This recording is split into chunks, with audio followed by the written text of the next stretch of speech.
Hello, very good morning and sweet morning, my dear friends. Today's I come with you next point, that is omnivores, rodents, migration, hibernation, all of these. Okay, so we will discuss about rodents, migration, omnivores. I think we have discussed in the previous class about omnivores. ठीक है, तो okay then we recap about this omnivores. Okay, हम लोग इसको फिर से recap कर लेते हैं, फिर से देख लेते हैं ओमनीवर्स होता क्या है। हम लोगों ने पीछे वाला वीडियो में पढ़ा था कि ओमनीवर्स ऐसे एनिमल्स होते हैं जो कि प्लांट्स भी खाते हो और फ्लेश भी खाते हो, मतलब मीट भी खाते हो। तो उस तरह के एनिमल को हम लोग ओमनीवर्स कहते हैं, है ना। ओमनीवर्स कहते हैं। इसका एग्जांपल आप बहुत सारे जानते हैं, लेकिन सिंपल से एग्जांपल यहाँ दिया हुआ आपका hens are also omnivores. Hens भी यानी कि जिसको मुर्गा मुर्गी बोलते हैं ना, हैंस मीन्स, तो ये भी क्या आपका ओमनीवोर्स है। क्यों, कैसे, जब आप ये कहते हैं they eat seed as well as worm से, आप जब उसको सीड दीजिएगा, अनाज दीजिएगा, देखिएगा चावल छीट दीजिए, गेहूँ छीट दीजिए, रोटी छीट दीजिए, तो वो भी सीड्स भी खा लेगा। ठीक है। और जब वो वॉक करता है तो वो इनसे वॉर्म्स मीन्स कीड़ा, पिल्लू, है ना, पिल्लू जिसको बोलते हैं, वो भी खाता है। ठीक है। तो क्या हुआ, ये वॉर्म्स भी खाया, तो इसीलिए हो गया ये ओमनीवोर्स। ओके, नेक्स्ट, हाँ, इसमें ये भी था कि मानव जो है, हम लोग भी सर्वाहारी हैं, जिसको ओमनीवोर्स में सर्वाहारी मतलब जो सब चीज़ खाता हो। ठीक है। तो लेकिन कुछ ही ऐसे आदमी हैं जो मीट नहीं खाते, लेकिन लगभग में मैंस जो है सब ओमनीवोर्स है, सर्वाहारी है। अब देखते हैं हम rodents. Okay, like rabbits, mice and squirrels have a small and sharp front teeth, they gnawing seeds and fruits. Rodents जैसे कि आपका रेबिट होता है, माइस होता है, स्क्वायरल होता है, इन सब के पास जो है ना स्मॉल और शार्प फ्रंट टीथ होता है, मतलब छोटा सा दो दांत निकला हुआ। आप लोग चूहा को देखे होंगे, चूहिया को, है ना, छोटा सा दो दांत निकला रहता है, खिड़खिड़ के जैसा, और इनका जो दांत होता है एकदम बड़ा निकला रहता है। रैबिट्स को देखे हैं, दो ठो निकला रहता है। माइस को, चूहे देखे, गिलहरी को भी देखे है ना, जो दो थोड़ा दांत निकला रहता है, वो सामान पकड़ के कुट करते रहता है। ठीक है। तो ये पता है क्या कहता है, नोइंग मीन्स होता है उसको कुतुरना, वो फ्रूट को लेकर कुतुर के वो खाता है। ठीक है। तो ये था आपका रोडेंट्स के अंतर्गत में रैबिट था, माइस था, स्क्वायरल, ये सब एनिमल्स आता है। ठीक है। और आज हम देखते हैं फिर नेक्स्ट पॉइंट है आपका माइग्रेशन। ठीक है। This is also a new topic and point. This is a migration. Migration means होता है एक स्थान से दूसरी जगह चले जाना। ठीक है, प्रस्थान कर जाना। The mass movement of some birds and animals over thousand of miles to avoid harsh winter is called migration. Mass movement of some birds, देखिए मास मूवमेंट मीन्स होता है लंबी गति या लंबी यात्रा, मूवमेंट। देखिए ये माइग्रेशन थोड़ा मोड़ा नहीं है। तो जब कोई पक्षी एक देश को छोड़ के दूसरा देश चले जाए या एक स्टेट को छोड़ के दूसरा स्टेट चला जाए, तो उसी को हम माइग्रेशन कहते हैं। ये जो, हाँ, तो ये जो है ना, और हाँ, बर्ड्स भी होते हैं और कुछ एनिमल्स भी होते हैं जो कि थाउजेंड्स ऑफ माइल्स या तो फ्लाई कर लेता है, या तो वॉक कर लेता है, या तो वो स्विम कर लेता है। ठीक है, स्विम मीन्स तैर लेता है। कुछ फिश को, कुछ जानवर देखिएगा, जलीय जीव को, कि था पंजाब हरियाणा में, वहाँ के नदी तालाब में, मतलब नदी रिवर में, अब वो आ गया आपके रिवर में, तो हुआ क्या हुआ, हज़ारों के हज़ारों किलोमीटर ये स्विम करके आ जाते हैं, हज़ारों किलोमीटर ये चल के चले जाते हैं, उड़ के चले जाते हैं। जी बिल्कुल, बहुत से ऐसे जंगल हैं जो कि हज़ारों के 10,000 किलोमीटर तक फैला हुआ है। तो कुछ एनिमल क्या करता है, इस जंगल को छोड़ के उस जंगल में चले जाता है। तो उस जंगल कैसे जाता है, पैदल जाता है, चल के जाता है। तो इसी को हम माइग्रेशन कहते हैं। ठीक है। और ये किस लिए, हार्श विंटर से बचने के लिए, avoid hard winter. Hard winter means ठंडी है, एकदम काफ़ी ठंडी से बचने के लिए, काफ़ी ठंडी से बचने के लिए एक जगह से दूसरी जगह चले जाते हैं। ठीक है। नेक्स्ट है, animals migrate to warmer place to find food and breeding grounds. Animal को माइग्रेट होने का रीज़न और भी है कि यह जो है ठंडी जगहों को छोड़ के गर्म प्रदेश में जाता है। गर्म प्रदेश में ऐसा स्थान जहाँ पे गर्मी उसको मिल सके, ठीक है, उसी को हम बोलते हैं गर्म प्रदेश। तो माइग्रेशन करने का उद्देश्य ये भी है ताकि उसको इस ठंडी जगह से निकल करके गर्म प्रदेश में जा सके, ठीक है।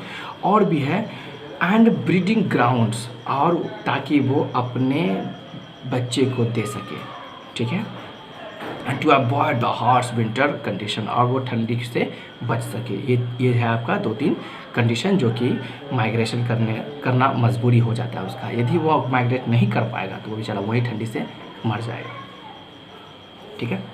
नेक्स्ट है साइबेरियन। साइबेरिया बाबू एक जगह का नाम है, ठीक है। The Siberian cranes, crane means होता है बगोला या बत्तख के जैसा, बगोला होता है, क्रेन मीन्स बगोला के जैसा होता है। The Siberian crane migrate to India, Siberia, ठीक है। साइबेरिया आपका उस तरफ अफगानिस्तान से भी आगे है, साइबेरिया उस तरफ है कहीं, तो वहाँ के पक्षी बगोला के जैसा होता है, वहाँ के पक्षी उड़ करके हमारे इंडिया में आते हैं, ठीक है, क्योंकि वहाँ पे उस वक्त उसको काफ़ी ठंडी महसूस होता है। काफ़ी ठंडी महसूस होने की वजह से वो वहाँ से माइग्रेट होके इंडिया में आता है, क्योंकि इंडिया में उस वक्त वहाँ पे गर्मी पड़ता है, भारत में उस वक्त इसके लिए गर्मी महसूस होता है, इसीलिए वो वहाँ से माइग्रेट होके इंडिया आ जाते हैं। They fly 9000 kilometers to India in winter, वे सारे साइबेरियन क्रेन्स जो है 9000 है ना, 9000 किलोमीटर साइबेरिया से उड़ करके इंडिया आ जाता है, उड़ करके ठंडी में, ठंडी के मौसम जब वहाँ पे साइबेरिया में ठंडी पड़ता है तो वो उड़ करके इंडिया आ जाता है, ठीक है, Siberian. And fly back to Siberia when summer start, और वो फिर वापस वहीं चला जाता है जब वहाँ पे गर्मी शुरू हो जाता है। साइबेरिया में यदि गर्मी फिर शुरू हो जाता है तो बेचारा ये सारे पक्षी वापस चले जाते हैं, ठीक है। अब monarch butterflies fly all the way from Canada to a warmer Mexico in winter. देखिए मोनार्क बटरफ्लाई, इस बटरफ्लाई का नाम है मोनार्क बटरफ्लाई। कैसा बटरफ्लाई है जो कि ये भी कनाडा से लेके मैक्सिको आ जाता है, ठीक है, मतलब मैक्सिको में इसको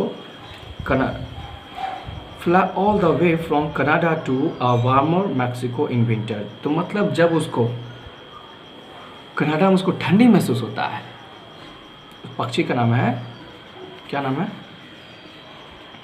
मोनार्क बटरफ्लाई। जब उस पक्षी को वहाँ पे कनाडा में उसको ठंडी महसूस होता है तो वो फिर वहाँ से फ्लाई करके मैक्सिको चला जाता है, ठीक है। क्यों माइग्रेट करता है वो, माइग्रेट मतलब वो एक स्थान से दूसरे स्थान चले जाना, अपने आप को बचना, ठीक है, इसलिए उसको माइग्रेट कहते हैं, मैक्सिको चला जाता है। Some seals and whales swim from Alaska to the south Pacific to spend the winter. देखिए सील्स एंड व्हेल्स, व्हेल्स मछली है ना, जो कि सील्स के ही जैसा होता है, ठीक है। तो ये पता क्या करता है, जब इसको अपनी एरिया में काफ़ी ठंडी महसूस होता है तो ये दूसरे एरिया में स्विम करके चला जाता है, मतलब तैर के समंदर तैर के चला जाता है आपका। Some seals and whales swim from Alaska, Alaska जगह का नाम है, और साउथ पैसिफिक भी जगह का नाम है। अलास्का से लेके कहाँ, साउथ पैसिफिक में चला जाता है टू स्पेंड द विंटर, ठंडी को बिताने के लिए। जब उसके गांव में ठंडी पड़ जाती है तो वहाँ से बच करके साउथ पैसिफिक में आ जाता है, फिर जब वहाँ पे गर्मी आ जाता है फिर ये वापस चला जाता है, तो इसी को हम माइग्रेट कहते हैं, ठीक है। नेक्स्ट है बाबू Arctic terns. The Arctic terns flies, Arctic terns यह भी एक पक्षी का नाम है जो कि आर्कटिक एरिया में पाया जाता है। Arctic terns flies 17,000 kilometre to the Antarctic during winter. जब भी आर्कटिक जगह का नाम है आर्कटिक, लेकिन वहाँ पे पक्षी का नाम जिसको बोलते हैं आर्कटिक टर्न्स, ये भी 17,000 किलोमीटर फ्लाई करके अंटार्कटिक में चला जाता है, आर्कटिक अंटार्कटिक में चला जाता है, ठीक है, क्या करने, ठंडी को बिताने के लिए, ठीक है। Some whales migrate from north pole at the beginning of winter to warmer place. कुछ ऐसे व्हेल्स मछली हैं जो कि ठंडी नॉर्थ पोल में शुरू होता ही है, नॉर्थ पोल में जैसे ही ठंडी शुरू होता है बस वहाँ से माइग्रेट कर, मतलब वहाँ से चला जाता है कहीं और ठंडी को बिताने के लिए, ठीक है। अब है यूकेटस आर हार्मफुल डिस्ट्रक्टिव इंसेक्ट्स। लोकटास जो है ना बहुत ही घातक, जहरीला, हानिकारक पक्षी इंसेक्ट है, कीड़ा है, जो कि हमारे लिए बहुत ही हानि पहुंचाता है। They migrate in warms and destroy standing crops. ओ ये जो है ना माइग्रेट टू वार्म्स स्वाम्स, ये माइग्रेट टू स्वाम्स की ओर माइग्रेट करता है और जो भी फसल खड़े खड़े हैं इस फसल को खा जाता है।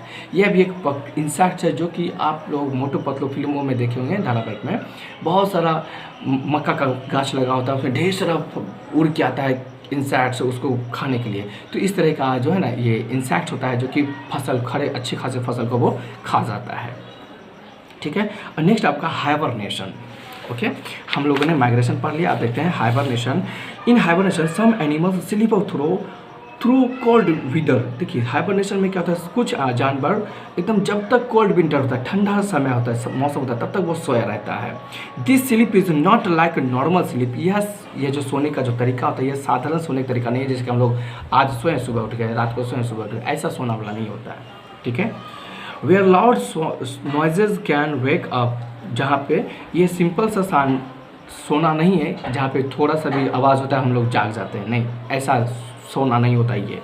ये सोना बहुत ही लंबा होता है। During hibernation the animals will be moved round और touched and the animal will not know it.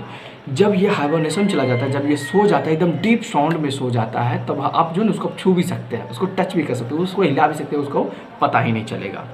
ठीक है, इट एपियर्स डेड, ऐसा लगेगा कि ये जानवर मर चुका है, बेचारा मरा हुआ जानवर है, लेकिन ये सब मरा हुआ नहीं होता है, वो हाइबरनेशन चलाता है, मतलब शीत निद्रा, एकदम बहुत गहरी नींद में सो जाता है। There is no movement and it takes a long time for it to wake up and enough to even walk around। और ये लंबे समय काफ़ी दिनों तक के लिए सो जाता है ना, ये काफ़ी दिनों तक के लिए काफ़ी लंबे समय तक के लिए ये सो जाता है, to wake up enough to even walk around. ठीक है, नेक्स्ट है ड्यूरिंग ऑटम। जब ऑटम सीजन आता है, hibernating animals eat more food than usual and store it as fat. जब ऑटम का मौसम आता है तो ये जितने भी एनिमल्स थे जो कि हाइबरनेट करता है, ये उतना फूड खा लेता है ऑटम सीजन में जितना वो दिनचर्या में नहीं खाता है। सपोज दैट आप 10 रोटी अभी खाते हैं, तो जब ऑटम का सीजन आता है 10 नहीं 50-30 खा लेता है। ये रोटी नहीं, मतलब वो अपना उसका जो फ्रूट है वो खा लेता है, उसके शरीर में ढेर सारा फैट हो जाता है, चर्बी जिसको बोलते हैं ना, गर्मी आ जाता है उसके शरीर में। During hibernation the animals uses of the body to fat that has stored. और जब वो सोने के लिए चला जाता है ना, तो उसके शरीर में जो भी फैट था वो उसके बॉडी को यूज़ कर लेता है। ठीक है, उसके शरीर में जो फैट था और है वो उसके शरीर को यूज़ कर लेता है। कब? हाइबरनेशन। जब क्योंकि वो बहुत दिन तक सोया हुआ है, 6 महीने तक सोया हुआ है, 6 महीना तो खाया नहीं, तो फिर क्या होगा, उसके शरीर में जो फैट है वो फैट उसके शरीर में लग जाता है। Snakes, lizards, bears and squirrels are some example that hibernate during winter. और ये इस तरह का कुछ जानवर है जो कि ठंडी के मौसम में लंबे टाइम तक ये सो जाते हैं। ठीक है, और सोता है तभी जब इसको ठंड मतलब कंडीशन बहुत ही ख़राब होता है और फिर उसको भूख नहीं लगता, क्योंकि लंबा इतना खाना पीना खाता है, इतना बॉडी फिट हो जाता है कि उसको 6 महीना तक कोई असर नहीं करता है। मतलब 6 महीने नहीं, जब तक उसका एक टाइम है, ठीक है, लंबा समय लेकिन होता है, तब तक ये एकदम सोया रहता है, एकदम निफिक्र, इसको कोई प्रॉब्लम नहीं होता है। ठीक है, तो आई थिंक माय डियर आपका ये चैप्टर आपका फिनिश हुआ। ठीक है, ये लेसन खत्म हुआ, तो हम लोग मिलते हैं फिर न्यू वीडियो के साथ, न्यू लेसन के साथ। Okay, bye, see you.